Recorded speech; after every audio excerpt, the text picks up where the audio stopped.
So we're going to record this for people who can't watch live, and we'll share afterwards.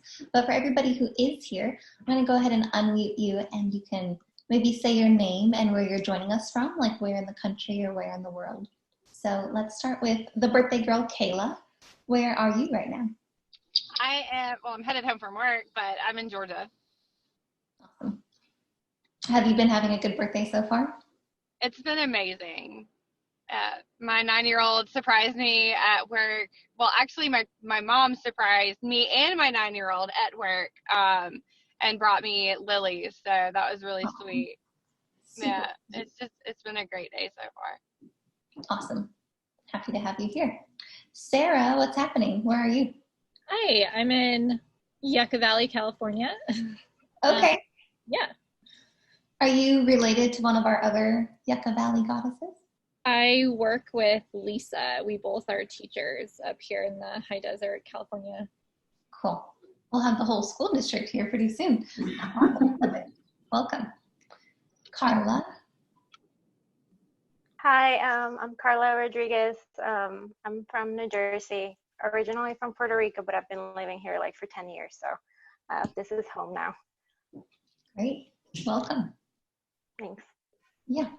I've seen you like all over Facebook and the emails and everything, but I haven't actually seen you in the workshop yet, so I'm glad you were able to join in. This is awesome to have you.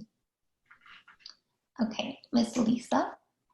Hi, I'm Lisa Lafferty, and I also live in Yucca Valley, California. Beautiful. Lovely, lovely. This is Mingus, the big fat cat behind me. So we're here in Catalina Island. And for those of you who don't know me, some of you are in our Goddess Health Coaching together. A couple of you are not. My name is Kibria, and I'm a holistic nutritionist and health coach, and I'm here to help you achieve optimum health naturally. So as you know, today we are talking about how to calm your anxiety. So whether you're a teacher and you're working with students who want to calm their anxiety, or you yourself or your family, we're going to go through a lot of different tips to help support you with that. Kyria, I'm sorry to interrupt. Yeah. Jen is trying to get in and she can't, her password or whatever is not working. Can I share mine with her? Or? Yeah, you can share yours with her. That should work. Yeah, I'm keeping an eye on people who are trying to get in. Zoom is being used by so many people right now with everybody working from home that everybody needs to have a password now just to keep it safe. So that's why we use that. But yeah, you should be able to do that. Let me know if that doesn't work for her.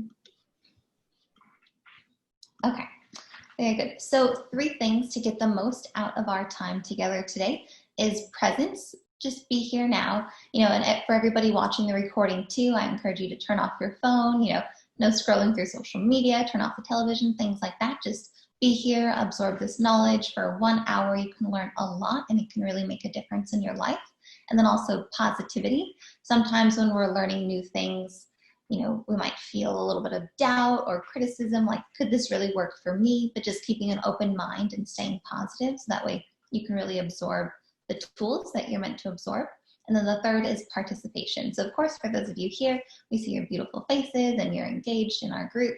For those of you who are watching the recording, definitely jump into our private Facebook group, our Kick-Ass Health Lovers, and you can share questions there. Of course, you can email me directly and anything like that to make sure that you get the most out of this. So for those of us who are here live, can I see like a thumbs up that these three ideas are working for us? Sarah, Kayla is good. Lisa, Carla, you okay with these?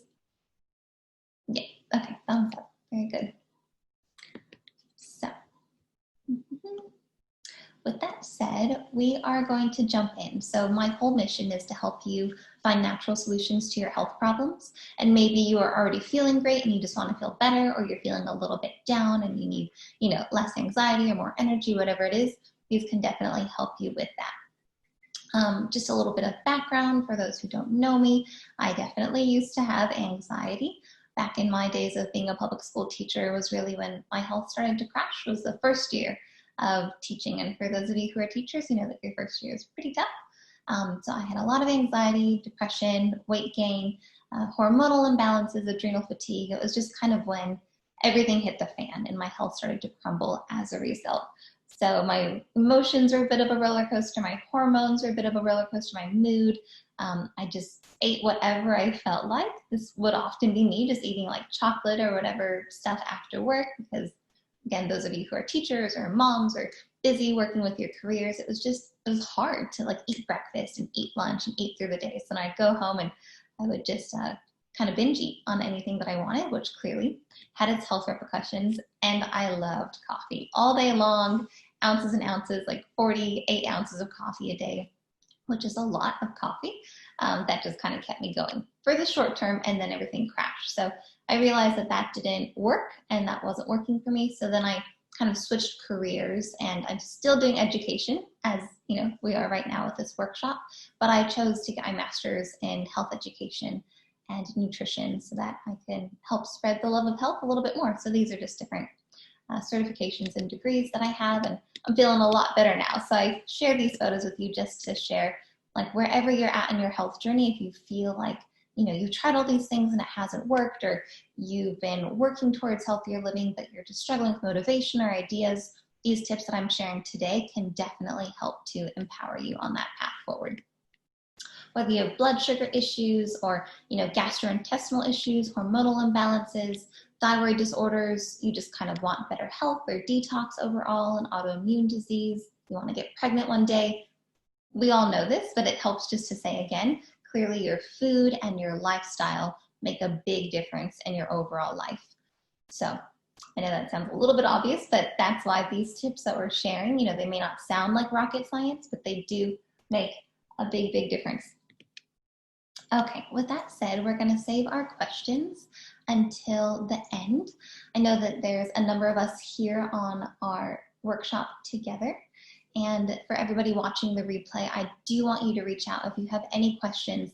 Then know that we're all here, the community is here. I'm here to help answer your questions.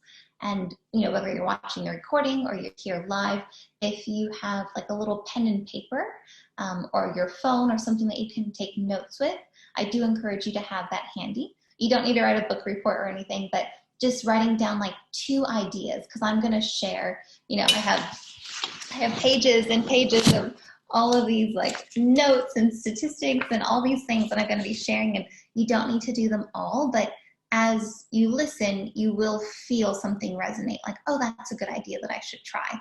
So just write it down, and same thing, if you have any questions, write that down too, and I promise that we'll get to them. If you are watching the recording, you can find me facebook.com/QRayHealth, direct message me there and find our Facebook community, or you can go to QRayHealth.com/chat and have a free call with me so we can go over it. This picture here looks pretty delicious, and I want you to think of this workshop as a buffet. So there's going to be a lot of information. You don't need to eat the whole buffet. You can just pick and choose the parts that you like. Alrighty, does that sound pretty good? Maria, can you let Jen in? She's in the waiting room. Jen's right here. She's here. Okay. She's wearing a very cute hat. She is with us. Alrighty. Anxiety 101. It's hard to find anxiety photos, you know, like finding photos online, and they all look pretty scary or something, but you kind of get that he's feeling anxious. So that's what we're going with there. Holistic health and natural remedies. For those of you who are here live, I'd love to see just like a show of hands. Have you ever Googled or tried to DIY something to reduce anxiety? Yeah. Sarah, Lisa, what's something that you've like tried before? Just maybe in like 5 or 10 seconds if you want to unmute yourself. I think the deep breathing exercises. Mm-hmm. Yeah. Essential oils. Yeah, totally. We're going to talk about that a little bit too. Deep breathing, essential oils, and there's a lot of things that maybe we've heard of, and I'm going to share some of those, but then we'll also talk about some other ones too. Basically, holistic health is this idea that your health is more than just, you know, the number on a scale. It's more than how many calories you're eating or, you know, what you look like a lot of these things that we've been taught in the Western culture through media and magazines to like aspire to. Your holistic health is this wheel of wellness. And some of you ladies who are working with me know this very well, but for others who don't, it's the idea that you have your mental, physical, spiritual, emotional, sexual, occupational, financial, environmental health, all these different parts of you coming together. So when we're talking about holistic remedies, it can come in through any of those forms of that wheel to support the whole beautiful, unique, and diverse you. So with anxiety, we know that the holistic ways, like natural ways, we measure it through science and then also ancient wisdom. It's really taking into account all of the different things that have been tested and proven through time, things like essential oils and clearly breathing. It can really, really help with a wide variety of illnesses, including anxiety. And with that said, anxiety, it can be diagnosable anxiety where people are on, certain medications, like where it's that severe, but all of us probably feel anxiety on some level every single day. So just being mindful that there's a wide spectrum there and honoring wherever you are on that path. And we'll be talking about the natural remedies, so not necessarily medications today. So diet and what not to eat. If you've been following our work for a while, you know about the glass-free. When you're thinking of your body, inflammation is at the root of all evil. So inflammation is kind of like your body on fire, and you need some inflammation to survive. Like for example, if you get a cut in your hand, you want it to kind of swell up and you want the cut to stop bleeding. So that's good inflammation. But if you're eating foods like gluten or dairy or alcohol or sugar or soy, the glass foods, in a way, those foods are kind of cutting the gastrointestinal lining and it's causing it to swell, which then decreases the absorption of nutrients. So you're not getting the most that you can from the food that you're eating, even if it's healthy food. And then it also leads to gastrointestinal issues. And these can manifest, through common GI symptoms, but they can also manifest through the brain. So when we're talking about inflammation, being a nutritionist is just one of the easiest tips to eat glass-free, because inflammation manifests in 4 ways. Through the blood-brain barrier, which is the one we'll be focusing on today because that's where we see most of anxiety manifest. And then through your skin barrier. So if you're getting rashes or, eczema or acne, things like that, you bruise really easily. Your lung barrier is the 3rd, like asthma or allergies. And then the 4th is that gut barrier. So you can kind of think to yourself, like which one feels like the area that you have the most challenges with, right? And then whatever it is, reducing the inflammation through the tips that we'll be sharing today. And by eating anti-inflammatory foods, so that means focusing on fruits and vegetables and, healthy eggs and healthy fats and healthy proteins and things of that nature, will put out the fire in your body. So that way those areas can come back into balance. So the foods that actually increase anxiety, caffeine, right? Go figure. Caffeine is a big one. Refined sugar. For some people who are really sensitive with anxiety, even fruit sugar or like honey or natural sugars can cause an increase in anxiety. Hydrogenated oils, so thinking of things that are fried, deep fried, fast food, right? A lot of that is processed and a lot of that has all these other glass foods in it. High sodium foods. A note on sodium, if you're using salt at home, that's awesome. I would just say use sea salt, because sea salt has all the minerals in it still. So sea salt is like a whole food. But anytime, I shouldn't say anytime, almost every time that you go out to eat or that you buy a packaged food, it has just the cheapest salt in it, which is refined and void of all those minerals. So high sodium foods tend to not have the good stuff, not have the minerals, because the good stuff is more expensive and businesses and products want to make money, so they, cut corners. So high sodium foods is an easy thing to think about avoiding. Trans fat, which actually most businesses are pretty mindful of now. Processed foods, almost anything that comes in a package. Soy and alcohol. So that's a little bit deeper beyond just the glass-free. Clearly, some of these are more obvious to avoid than others. But if you're just starting out with this, I would just recommend starting out with the glass-free. And if that even sounds too daunting to you, then maybe just pick one thing, right? If you are really struggling with anxiety, maybe just reduce caffeine first, and that can be an option. And then maybe reduce gluten later, things of that nature. Okay, so now the diet, what to eat. This part is going to probably sound like the opposite, right? But lots of fruits, lots of vegetables, small amounts of high quality meat. So we say like pastured organic eggs, wild caught fish, grass-fed, grass-finished beef, things like that. But specific foods to help with anxiety: blueberries, hence the photo, almonds, spinach, broccoli, spirulina, which is like a green superfood, raspberries, dark chocolate, woohoo, some of us really like that one, quinoa, and red lentils. So those are certain things that really include a lot of these nutrients that are helpful with anxiety. Another big one to consider is omega-3 fatty acids, because omega-3 fatty acids help with our brains to function properly and to properly regulate hormonal release. So when you're thinking of omega-3 fatty acids, sorry if you can hear my dog in the background, that's like salmon, walnuts, flax seeds, and chia seeds. So all of those have really, really good healthy fats in it. Any questions so far on food for those of you who are here live? Okay, cool. Very good. So next up is B vitamins, which is found in lots of foods. The reason why you need B vitamins is because they really, really help with your energy and with your nervous system. So if you feel like you have nausea, headaches, nervousness, anxiety, cramps, like tingling in your hands or your toes, or you're starting to feel more irritable, those could be signs of a lack of B vitamins.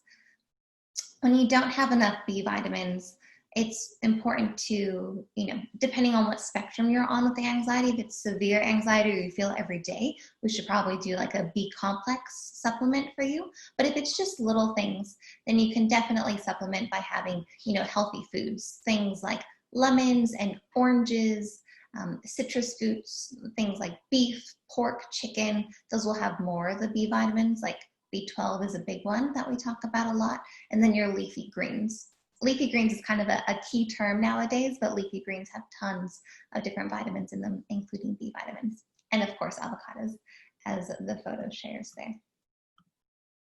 Okay, so now moving into traditional Chinese medicine. Has anybody ever heard of traditional Chinese medicine? Who's here live? A couple of head nods, okay. So as more and more medical schools and practices begin to integrate the mind-body connection, a lot of people are going back to Chinese medicine because it has deep, deep roots for thousands of years. So the origin of many holistic remedies and treatments in the Western world comes directly from Chinese herbalists who relied on nature and their understandings of the human body to prevent and cure diseases both in the mind and the body. So anybody who has had anxiety before, we often think of it originating in the mind, right? And it does in many ways, but we see manifestations in the body. It can lead to, weight gain or heart palpitations or high blood pressure or high blood sugar, or just feeling, shaky or jittery, or not having any motivation to be with your friends or to go out or to exercise. So that's where we talk about the mind-body connection, how they're both deeply, deeply integrated there. With the Chinese medicine, we believe that taking responsibility and interest in one's health is a key part of having holistic healthcare.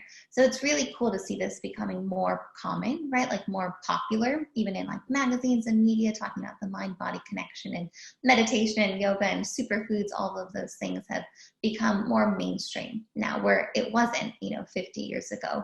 So it's becoming a lot easier to access a lot of those benefits. A key component of traditional Chinese medicine is herbs, which is pretty fun. And a lot of the herbal benefits you have right in your kitchen, which is great. I mean, you can of course go online and order some really unique herbs, but a lot of things just like basil and rosemary and oregano and cinnamon and vanilla have a lot of benefits as well. With that said, tea is a great way to enjoy the benefits of herbs and to make your own remedies at home. Tea leaves have been broadly acknowledged around the world as one of the most natural and effective remedies for fighting signs of stress and anxiety.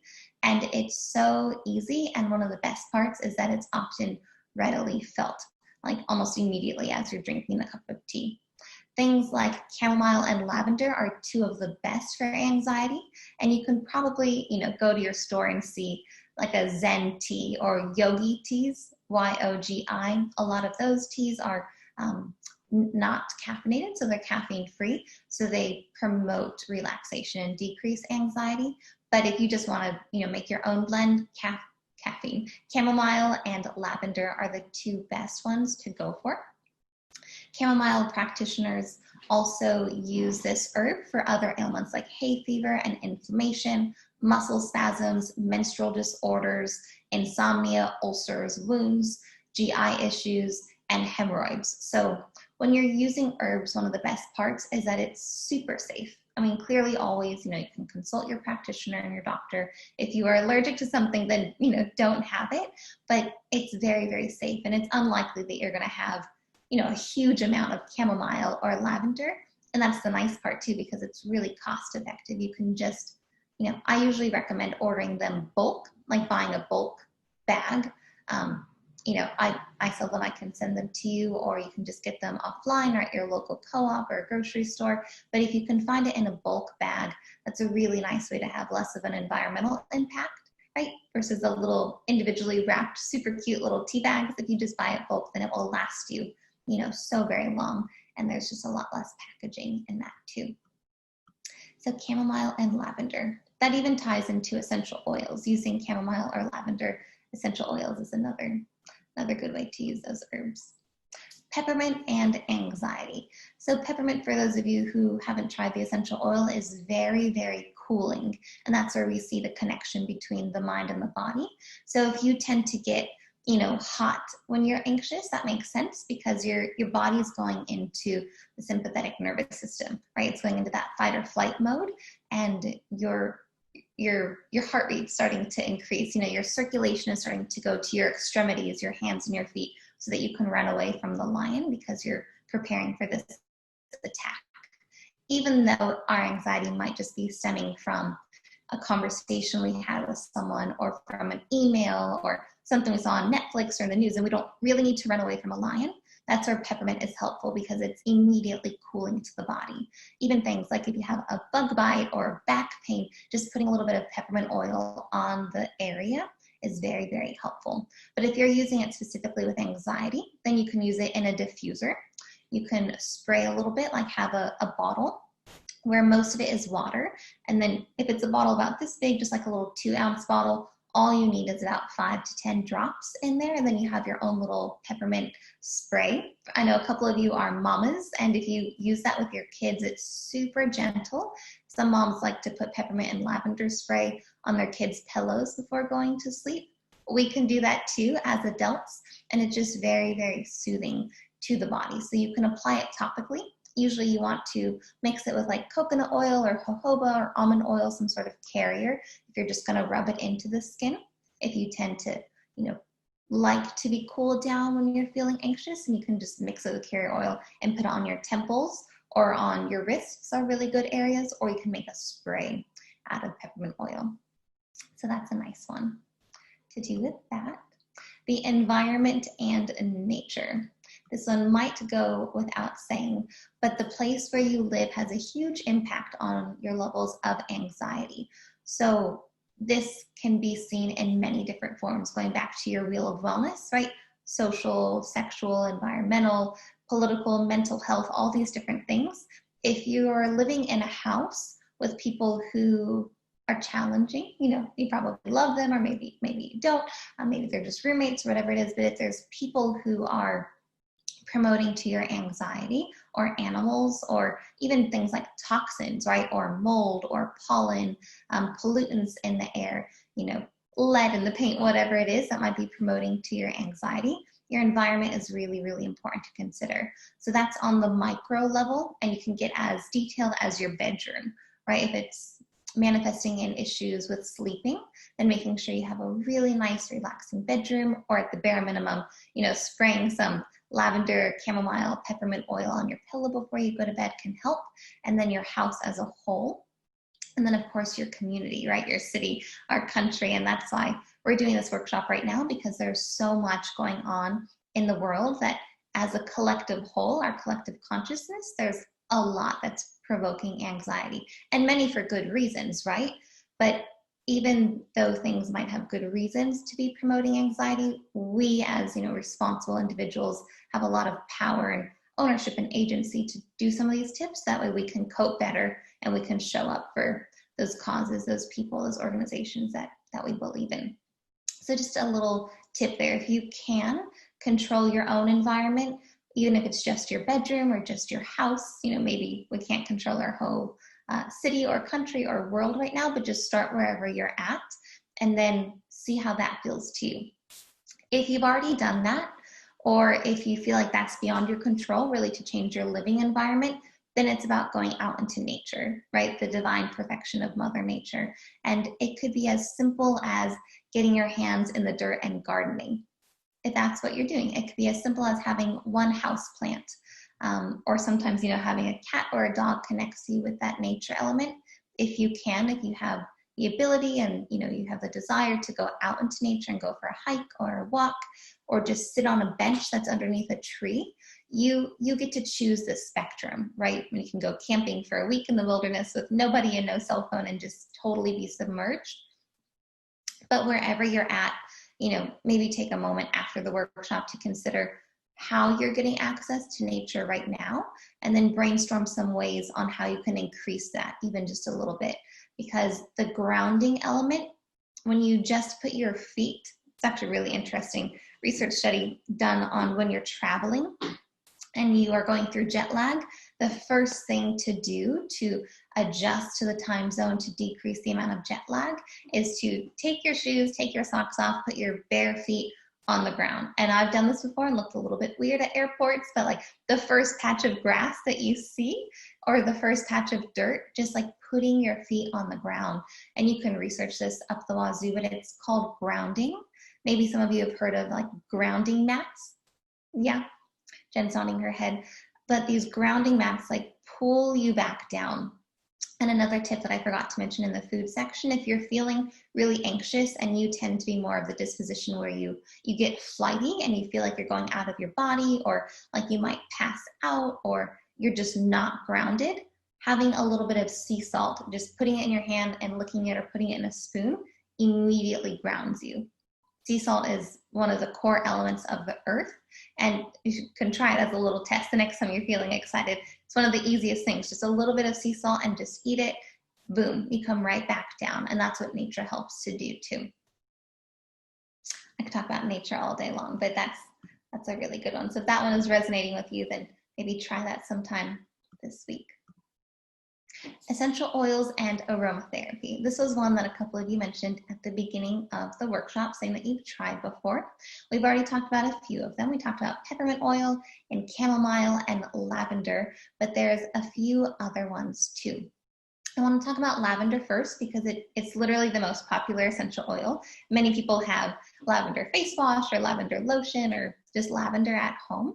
Lavender is known to directly stimulate the central nervous system. So it helps with that relationship between the parasympathetic and sympathetic nervous system so that you come out of the fight or flight mode, right? You stop running away from the lion and you come back to rest and digest. You literally can't be in both of those systems at the same time. So to mindfully help yourself transition over into rest and digest, that's where you digest your food, that's where your body heals. Most people are in the fight or flight mode during the day, and then hopefully in rest and digest at nighttime.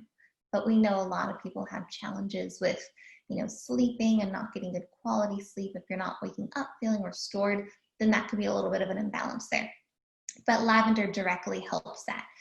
It's associated with sensations of intense anxiety and stress, and absolutely can help reduce that. Same ways as we talked about before with the carrier oil and applying it, to the core areas on your body, maybe a little bit on your chest, or you can just make a diffuse spray. Super easy. It lasts forever in just a little tiny bottle with some water. Is very, very easy. Another fun way to do it too with any essential oils that you have at home. Kind of see like head nods for those of you who are here live. Do you have any essential oil? Okay, everybody nods their head. So probably everybody who's watching this too, you probably have something at home, and maybe it's just vanilla in the kitchen. But all you need to do is just put one drop in the shower, or maybe 2 drops, 3 drops if you're living large that day. And in the warm shower, it like magnifies, it radiates. So you just put some drops in the ground, after the water's already running, or else it's just going to run down the drain. And then it will start to radiate up, which feels super nice to have in the shower. It's like a little spa treatment for pennies, you know, so that's a nice way of using relaxing oil. If you want to stimulate yourself, like you shower or bathe in the morning, you can use things like orange and lemon, you know, things that will wake you up. But then at nighttime, you can use the lavender and the chamomile. Let's see, what else? More positive and calm-inducing, another anxiety-soothing home with the essential oils, lavender, peppermint, chamomile, so many other ones too. Oh yeah, this is, and I can share this too. If you want any of these notes, just let me know. If you're watching the recording, reach out to me, message me. If you're here live, you can ask at the end and I can send it to you. But there's 4 main ways, and I just talked about most of them. Adding it to the shower is a nice, easy one. Using it in a diffuser, you can buy them, you know, online. There's simple ones like just jars with little reed sticks sticking out that will diffuse it into the air, or fancy ones that look like, you know, gorgeous genie in a bottle kind of designs, and will diffuse it over time with all these colors and rainbows and stuff. Those are pretty out there. You can rub it directly into your skin. I do recommend still to rub it with a carrier oil. So jojoba oil, you know, almond oil, any other oil, because some people tend to be sensitive to essential oils. So some of you might be able to handle just putting straight up lavender oil on your skin, and that's fine. Others might not. So you always want to test first when you're experimenting with them. Oh, and then inhaling. That was the one that we haven't gone over yet. So you can just open up the bottle and just smell it directly. I like to keep some on my desk, or you can put it like on a washcloth and smell it, or put it on your pillowcase like we talked about. Okay. Notice. Very good. All right. The next one here is activity. So if this one resonates with you, some people really, really like to move their body, right? There's this great book that's called Why Zebras Don't Get Ulcers, and it talks about, I'll say it again, Why Zebras Don't Get Ulcers, and it talks about that relationship with your nervous system. And zebras, many animals in the wild, turns out we're also an animal too, in the domestic wild, they will actually shake. So if they are in that fight or flight mode, you know, the zebra just ran away from a lion. It thought it was going to die, and then it didn't get eaten by the lion. The researchers have, you know, studied zebras for a long time, and the essence of the book, I'll spoil it for you, is that zebras just shake. They do this little zebra dance after they barely make it away. And what they're doing is that they're releasing all the stress hormones. By shaking, by moving their body, they're releasing the cortisol, you know, the epinephrine, norepinephrine, the adrenaline. Your adrenal glands, where your stress hormones are produced, are named after the adrenaline hormone. So when you do that, if you're able to move your body, you can literally just shake, and that works too. Or you can do some sort of exercise or dance or yoga or go for a walk or anything like that. It helps to move those stress hormones and to release the anxiety from your body. So again, for those of you who are here live, anytime after you work out, do you tend to feel a little bit better than you did beforehand? Like, do you know those positive endorphin feelings? Does that make sense? You guys have felt that before? Yeah, so there's a reason for that, right? And it's helping your body to come back into balance, and it's releasing a lot of that anxiety. So let's see. Yeah, exercise is thought to be one of the most invigorating and effective ways to combat these periods of anxiety, stress, and depression, because those endorphins can be produced even, listen to this, even just after a 10-minute walk. So if you're not feeling, you know, like you want to do it, maybe before grabbing like an aspirin or, you know, ibuprofen or something to help with your headache or to help your mood feel better, just go for a 10-minute walk. Smell some lavender, you know, have a cup of chamomile tea, sit in a bench, you know, in nature, watch the sunset, anything like that. A lot of those can help to reduce the levels of anxiety in the body. And there's tons of different ways. I mean, you can move your body however you want. There's no right or wrong way. I have one client who keeps a hula hoop at home and in her car and in her office because hula hooping is her jam. And that's like what she likes to do, or having a trampoline, whatever it is, but just some way to move your body. And it can be as simple as just a 10-minute walk. All right, the gut, brain, health, digestion. So if you've ever experienced indigestion, like challenges when you are eating or trying to digest your food, you know how uncomfortable and stress-inducing it can be. sometimes it makes it so that you can't even focus on any other task. And that alone can make you feel super anxious, because eating is one of the most primal and natural things that we do, right? So if we feel an obstruction with that, then that can immediately trigger the stress response and our anxiety. If you've ever struggled from, IBS or IBD or food allergies or celiac disease, things like that, then you know exactly what I'm talking about. But even if you haven't, we've all probably eaten too much Halloween candy at some point, or, too much pie on Thanksgiving, or something where we just feel a little bit uncomfortable. So technically, after you eat, every time after you eat, there should be one thing that you feel, and that should be not hungry. If after you eat, you feel full, or you feel happy even, or you feel sad, or you feel higher energy, or you feel lower energy, if you're feeling something different after you eat, then that's usually showing signs of a blood sugar imbalance, or maybe something a little bit more serious. But the only thing that you should feel after eating is just not full, like you're content and you're not full. But many people do have challenges with, their gut and digestion orders. So that's something that we dive deeper into with the functional blood chemistry analysis. A few of you who are here live are doing that, and you've learned about the details of your gut health on a cellular level. For people who aren't familiar with that, FBCA, the functional blood chemistry analysis, helps to show more about the connection between the gut and the brain. So, fun fact, most of the serotonin, which is your happy hormone, most of that is actually found in the gut. So if you are having any sort of, gas or bloating or stomach cramps, or, you feel nauseous, or you feel like you need to purge sometimes, things of that nature, constipated diarrhea, all these different gut challenges, like we talked about at the beginning, your gut digestion is one of the main areas of inflammation, right?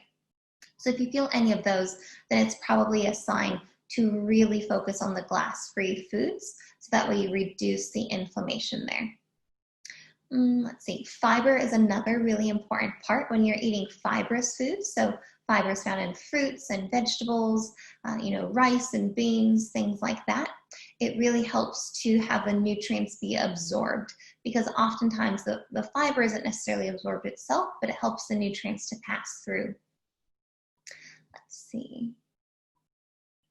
Yeah, that's about it. That I could talk about gut-brain connection all day, but that's the main one there. Just know that it is literally connected. So like there's research studies that show that football players who get concussions, then their gut oftentimes has many, many different digestive issues, because the gut and the brain is connected. And alternatively, if you are having digestive issues, then it's very likely that that's a reason why you're having anxiety, or that's a reason why you're feeling brain fog or memory loss, or just sad, right? So they're very, very much so interconnected. Okay, your flow state and creative anxiety relief. So if you consider yourself an artist or not, we all have the capacity to be creative, and I like to think that we're all artists of some sort. When you are in the flow state, it's exactly where your ability meets challenge. So if you're super duper good at something and it's not at all hard for you, then you're not really going to be in that flow state. But if something is like that perfect balance between, this is a little bit of a challenge, but also I have the capacity to do this, whether it's gardening or cooking or playing music or playing games or Sudoku or singing or exercising or, whatever it may be, reading a book, where you have that perfect balance is your flow state. So it's where time just effortlessly goes by. And it's pretty common, flow state. Have all of you who are here live, have all of you heard of being in the flow? It's like a pretty groovy thing to say that you're in the flow, but it's just where like, oh my goodness, it's already nighttime. Where did all the time go? That's a super duper healthy place to be. When I was in college, going back to story time a little bit and just taking all these different classes and oftentimes pretty stressed out, I made this little kind of paper thing. I wrote a little note to myself. When I was feeling in a good space, I wrote a little note to my stressed out self. And it was like, Dear Kiria, when you're feeling stressed out, do these things. And the first one was put on music. I had a little happy music playlist. The second one was light some candles. The third one was put on yoga pants, like super comfortable, stretchy pants. The fourth one was move your body. And I just made a little list of things that I liked. A lot of them I've shared already in this workshop. And that could be one nice thing to do for yourself. It's just a little, I think I called it SOS or something. It was some silly name just for myself. Nobody else saw it. And it was just in my wallet. So if I ever felt stressed, I went to that. It was personally designed for me. I knew, my 4 things that I could do. You could put 400 things on the list if you want, but it was just in times of stress or anxiety, what do I know works for me, right? So if you know that you love something and it just makes you in the flow state, it can really help to bring the focus back to yourself versus wherever it might be. Because oftentimes when we're feeling anxious, there's literally research studies that prove that many emotions, such as anger, only last for 90 seconds. That's it, 90 seconds. And it's similar with anxiety too. But if it's lasting longer than that, it's oftentimes because we're triggering it ourselves. Does that make sense? Like we're looping, we're thinking about it again and again, or we're talking to somebody about it, or we keep scrolling through social media, or we keep watching the news, whatever it is, we're allowing that to loop. And then it continues to trigger that fight or flight mode. So this is a little bit different than the flow state, but since we're on the topic, if you do see that happening, you see yourself provoking that, and I still do this because it becomes addictive. It's like, well, she said, well, he said, well, that happened, well, this happened, we're human and we're trying to figure things out. Just allow yourself to stop and feel it, like feel the anger, feel the depression, feel the excitement, feel the joy, feel the hurt, the pain, whatever it was. Just sit with yourself and feel that emotion and allow it to pass. So it's easier said than done, but it's definitely worth the experience of just sitting with it and fully feeling it. Give it 90 seconds and then just let it go. And coming back to that flow state is very, very helpful too.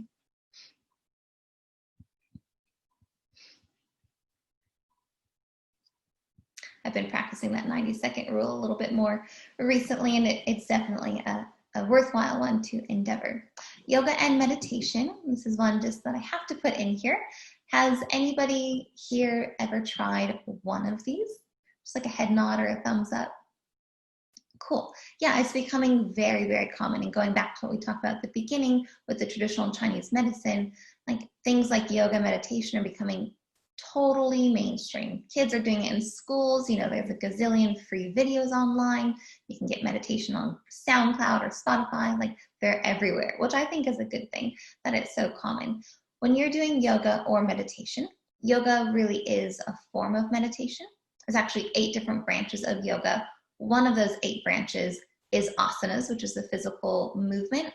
But in the Western society, yoga is often equated to exercising, which really that's just 1/8 of the whole picture of yoga. Meditation is another really important part too. So the word yoga itself means union. It means yoke. So yoking together the mind and the body. And that's what you're allowing yourself to do through meditation and yoga. If yoga isn't really your jam, then you can kind of replace yoga with any sort of physical movement. But some people are, they feel comfortable just sitting and breathing, maybe listening to a meditation. Other people are more kinesthetic learners, right? Like they like to be in their body. And when they're surfing or they're roller skating or they're hula hooping or they're doing yoga, they're then able to be in that flow state and they're able to connect their mind and their body. So this is just a little deviation for you to consider, which version are you? Do you feel more present in your mind naturally or more present in your body naturally? And you have the freedom to do both, right? Oftentimes they're connected. Like we did a little meditation at the beginning of this workshop here. They have literally been proven to assist with the flow state. And when you consistently engage your body and your mind into the internal focus, it helps you to reclaim the ownership over your life. So whether you're trying to do, down dog or balance on one leg or put your arms behind your back, you're bringing the focus back to you. right? And we're big advocates of self-love and self-focus. And I often say this, but if you've heard me say this, we're going to say it again. It's like when you're on an airplane and you put your own oxygen mask on first, then you can help the people next to you, right? And I know many of you here, and I trust many of you watching the replay are very caring, giving, thoughtful, compassionate people who give. But when you're able to come back to yourself and be solid and strong and healthy in yourself, you can then give tenfold, right? And you're also giving from a place of strength and sincere generosity, not a place of feeling obligated to, right? It's more so just coming from within. So when you yoga or you meditate, you're coming back to you because you're just keeping it super simple, right? You're breathing. You inhale, you exhale, or you stand on your right leg or you stand on your left leg. It's a way of letting all the external kind of fuzzy noise stop for 10 minutes or an hour, however long you're practicing, and just focus on the bare essentials. When you do that, it tends to instill a sense of confidence and belief in yourself that you can do anything. You can do this, you can take care of yourself, and then you can go on to the other greater challenges that you have in your life. Okay, so our sources, there's like 30 different research articles and websites, so I didn't actually share them all here, but I did want to say for anybody, here live or watching the replay, if you love the details and you love the why and you love the research, then just message me and I'll be happy to send you all of the different research articles and the websites that I use to put this together here. Okay, so that was a lot that we went over. We're just going to go a quick recap. If you didn't take any notes, then go ahead and jot down maybe just two things that you feel like will work for you that are at least worth trying. We talked about all of these are holistic health and natural remedies, the what not to eat, right? The glass foods, the processed foods, the inflammatory foods, what to eat, our fruits, our vegetables, our proteins, our fats, B vitamins, traditional Chinese medicine, which talks a lot about herbs and holistic health, tea and herbal remedies. You can make your own, or you can just go to the store and there's a gazillion that are like relaxing teas or herbal teas or, Zen teas. Peppermint and anxiety is a big one.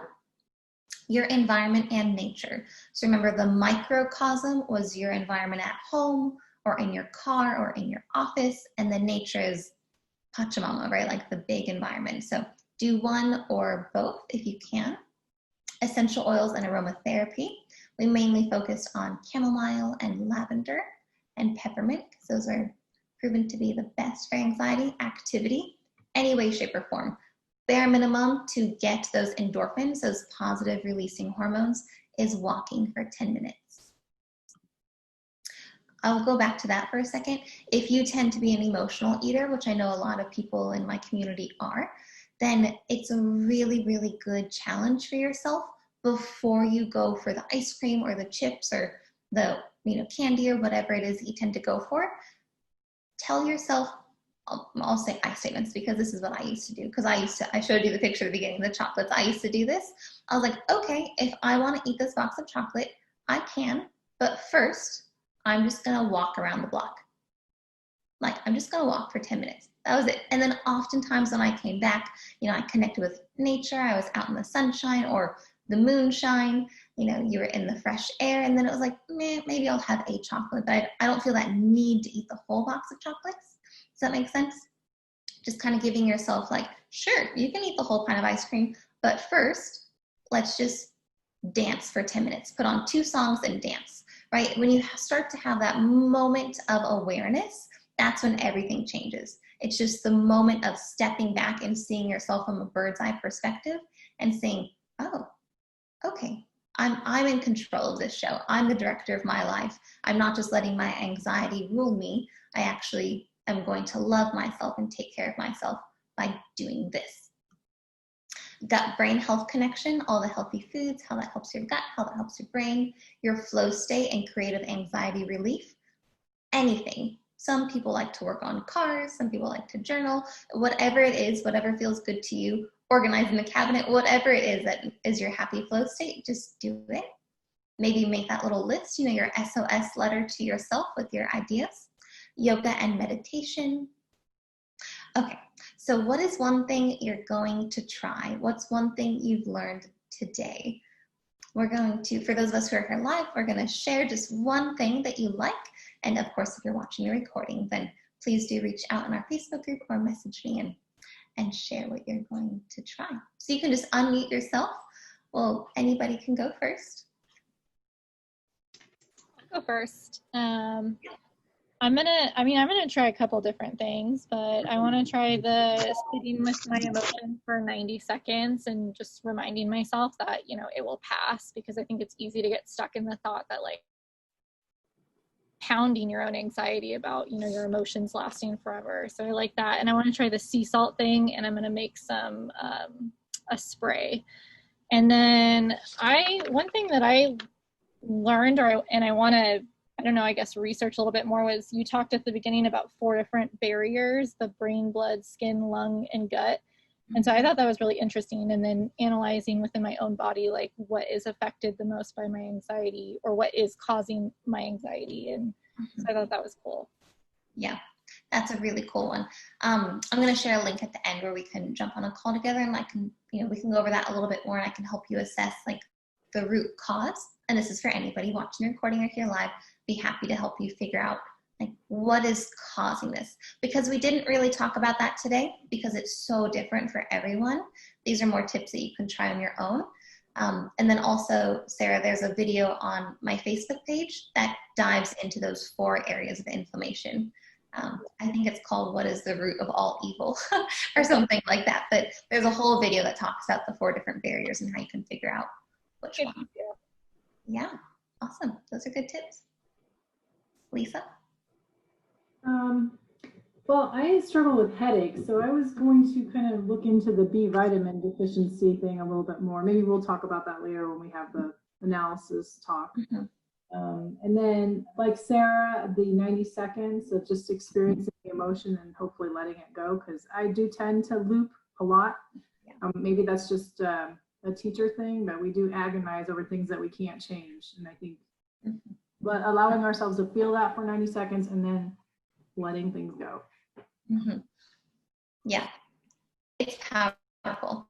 And whatever you need to do, like, I know if it's anger, like, punching a pillow really helps for 90 seconds. You'll feel a lot less angry after you punch a pillow for 90 seconds, you know, or if it's sadness, like crying, whatever it is, just letting it out. So that's a good one to try. Anything that you learned in particular that stood out? Well, the vitamin thing, I was definitely paying attention to, and I like the little SOS letter to myself. I'm going to try that too. Awesome. And I got to read up on the zebras and the ulcers. That was. And yes, with your functional blood chemistry analysis, we'll be reviewing your B vitamins as well. So we'll have that answer just in a couple of days. Perfect. Yes. All righty. Jen? I would say, like, I've already created my list. I thought that was a great idea, because sometimes I just think, and I mean, there are things that, like, I know I should do, but, like, in the moment I don't think about it, you know? So I think that was kind of interesting. The salt thing, I think that's really kind of interesting. I want to maybe try that with some of my kids. And I loved that thing you said about the 90 seconds, like, because I could see it. Like, I think back on some of my kids, and I'm just like, you're doing it. You just keep playing that game in your head, and you just keep building and building and building and building. And it's like, just maybe having a conversation with them. And I mean, I do a lot of these things, like when you were talking about essential oils, I'm like, oh, do that. You know what I mean? And the meditation and the yoga and stuff. But that was really, those are my takeaways. So interesting. Thank you. Awesome. Yeah. I have a couple clients who travel with a little tiny vial of sea salt, you know, and they get questioned in airports and stuff, but they're like, no, it's just salt. But we can all try that tonight. Just like have a little experiment, eat some salt, you know, away from your meal, and just feel how you feel. It's pretty cool. It's a magic trick. All righty. Carla? So I definitely want to try the essential oils in the shower, because I've used them. I have a diffuser on my desk because we're working from home now. So just have a diffuser and I turn it on. But I never actually tried on the shower, and it's a great idea, so I'm going to try that one. And definitely what you mentioned last, like, really got me, where have a moment of awareness, and just, if I really want to eat something or eat the whole fridge, just take my time, take a walk, and when I come back, I can actually check if I really want to eat it. So I'm really going to try that one. Awesome. Cool. Kayla, birthday girl. Thanks for coming. Thanks for being here on your birthday. Got like a cake for you and stuff. All right, we'll have virtual cake. Hey, honey, I need a cake. Maybe he'll help me. He said, for what? Okay, so mine, I do a lot of these already. I do peppermint and orange in the morning. I have Randy turn it on in the morning before I get up, after he gets up. And I've noticed my mornings are a lot calmer, especially with the toddler. And I do the lavender at night with both me and my daughter. But I love your SOS thing. That was great. And that's something that I really should incorporate, not just for me, but for all of my kids too, because both my older kids suffer from that. And then 90 seconds sitting with it, because I am the world's worst about reliving it. I will tell everybody, I will complain about it for the rest of the day, and I'll just forget to just be there. Seriously, Lisa's laughing, but it's so true. Like, I'm going to tell you, and then I'm going to forget, and then I'm going to tell the next person, and then I'm going to forget. And it's just like reiterating that chaos that's in my own mind. And yeah, we create our own. So those are the two main ones. But I do a lot of those. And I have a grounding mat, which is really awesome. I use it at work. And nature. I want to get out in nature more. Those are all good tips. I think that was everybody. Everybody shared their things. So for those of you who are watching the recording, your homework is to jump into our Facebook group, our Kick-Ass Health Lovers, and share one of your tips, something that you're going to try or learn, or you can just message me directly if you are feeling a little bit shy. But for all of you who are here live, and for all of you who watch the recording, I would love to hold you accountable. So 1 week from now, let's all make the commitment to jump into our community group and just share. When we do our weekly wins in the group, share one of the things that you tried, because multiple ideas resonated with many of you, which is wonderful. But the best thing is just to take action, right? And it can be imperfect action, but just moving forward and trying one of those things, even if it's just, having a lick of sea salt tonight and seeing how that makes you feel. So I want to say thank you for joining.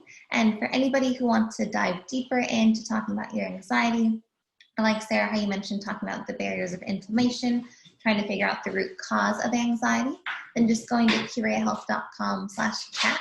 There'll be a nice link there, and you can just book a free consultation, and we can talk about it a little bit more. What we do during this call is we unpack where you're currently at with your health. So your mental health, your physical health, your anxiety. Then we'll actually set priorities and specific goals to meet your health challenges. And then the third step, we'll actually make a roadmap. We'll put together some ideas that you can do to overcome the anxiety or to improve your health, whatever your specific challenge is. I know we have a couple of beautiful clients and goddesses on this call, so you ladies know how that goes.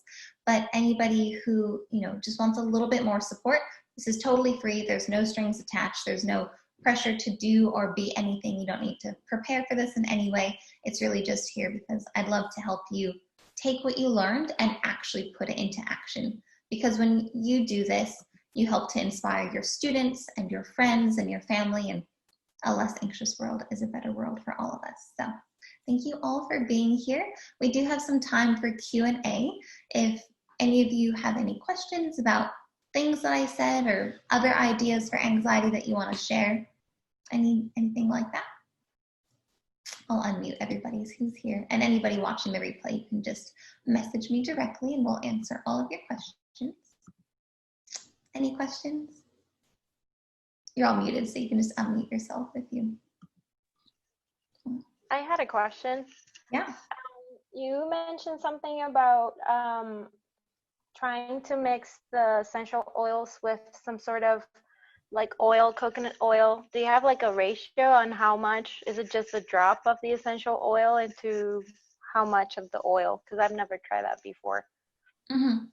Good question. So if you tend to be more sensitive, then you'll want more oil, more of a carrier oil, less of an essential oil, right?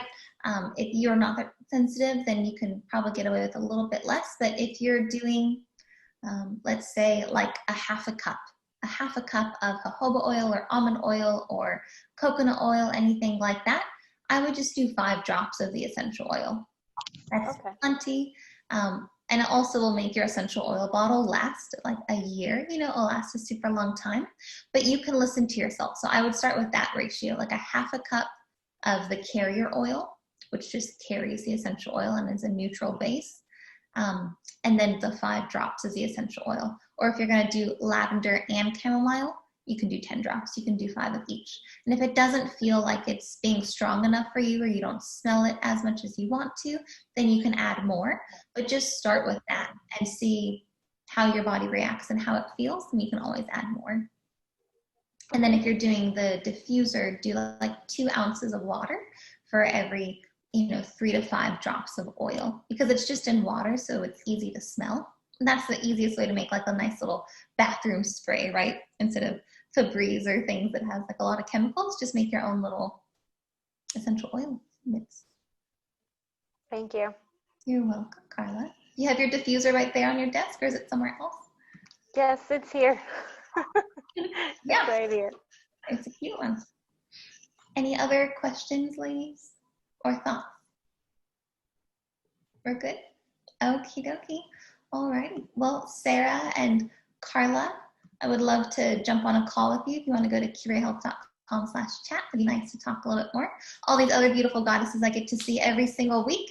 But of course, if you have extra questions too, then let me know. And everybody watching the recording, I hope that you enjoyed this. So I'll stay on if anybody wants to chat afterwards. But other than that, have a beautiful rest of your day. Thank you so much for being here. And I really, really wish you much peace and less anxiety in the coming days. Thank you. Happy birthday, Kayla. Thank you, guys. Bye. Thank you. Bye. Thank you. Have a beautiful night. You too. I'll just go to the chat thing. Yeah. Cute. Okay. Oh, well, let's see. You're both on here right now. I have a couple of times this week, or we can talk next week. What works best for you, ladies? I think I have time this week. Yeah, I mean. Okay. Do you want to do it Thursday or Friday? Let's